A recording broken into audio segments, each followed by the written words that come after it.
తిరుమలలో అడుగడుగున అవినీతి అక్రమాలే. వైసీపీ హయాంలో భక్తి అనేది ఏ కోసానా కనపడలేదు. తిరుమలను కేవలం దోచుకోవటానికి ఒక ఆయుధం లాగా, ఒక కర్మాగారం లాగా వాడుకున్నారు తప్ప ఏ కోసానా కూడా భక్తుల మనోభావాలతో కావచ్చు, హిందువుల ఆశయాలతో కావచ్చు ఎటువంటి సంబంధం లేకుండా ఇష్టారాజ్యంగా ఏంటి ఒక పక్కేమో నెయ్యి కల్తీ అతిపెద్ద వ్యవహారమా, హిందూ మనోభావాలను పూర్తిగా దెబ్బతీసిన వ్యవహారమా?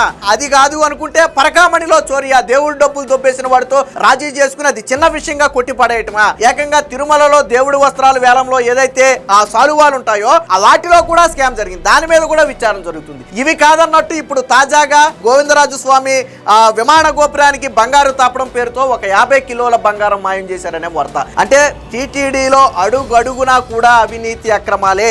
నాడు ఇది జరిగినప్పుడు 2022-23లో ఈ పనులు జరిగినప్పుడు వైవి సుబ్బారెడ్డి టీటీడీ చైర్మన్ గా ఉన్నాడు, ధర్మారెడ్డి ఈవోగా ఉన్నాడు. వాళ్ళిద్దరికీ ఈ విషయం తెలిసి బయటకు పొక్కకుండా జాగ్రత్త పడినట్టుగా కూడా ఇప్పుడు ఆరోపణలు ఉన్నాయి. ఖచ్చితంగా త్వరలోనే వైవి సుబ్బారెడ్డి, ధర్మారెడ్డి కూడా దీని విచారణ కూడా ఎదుర్కోక తప్పదు.